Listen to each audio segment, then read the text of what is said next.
Tersangka pembunuhan berencana terhadap Brigadir Yosua, yakni Irjen Verdi Sambo, dijadwalkan menjalani sidang kode etik pada besok Kamis 25 Agustus 2022.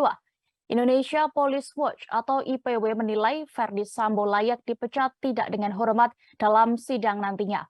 IPW berharap hasil sidang kode etik besok memutuskan mantan Kadif Propam Polri itu untuk dipecat.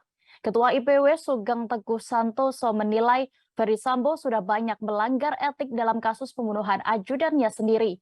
Hal ini yang menjadi dasar pihaknya mendesak Polri untuk memecat Sambo dari institusi Polri. Sugeng bahkan menyatakan jika sampai yang bersangkutan tidak dipecat, berarti perlawanan Verdi Sambo selama ini berhasil. Namun begitu, Ketua IPW ini tidak menjelaskan secara detail terkait perlawanan Sambo yang dimaksud. Terpisah, politisi Nasdem Taufik Basari juga menyebut tidak ada ampun bagi para pelanggar etik khususnya tersangka pembunuhan. Dirinya ingin mereka dipidanakan bahkan dipecat dari institusi Polri. Sebelumnya beredar informasi yang menyatakan bahwa sidang etik untuk Irjen Verdi Sambo akan digelar pada Selasa 23 Agustus kemarin. Namun Kepala Divisi Humas Polri Irjen Dedi Prasetyo mengonfirmasi bahwa rencana tersebut ditunda. Yang menyampaikan bahwa Sambo dijadwalkan ulang menjalani sidang kode etik pada Kamis 25 Agustus besok.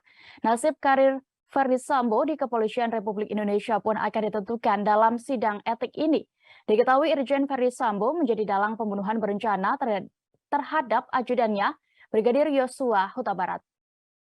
Berikut Tribuners kami tampilkan keterangan dari Taufik Basari, anggota Komisi 3 DPR RI Dapil Lampung 1.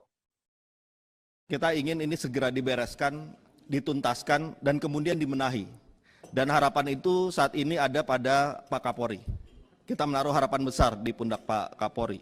Nah tentunya untuk yang pidana ini kita harus bisa pilah-pilah mana yang pure pidana saja, pidana dan etik, ya, dan kemudian yang pure etik saja.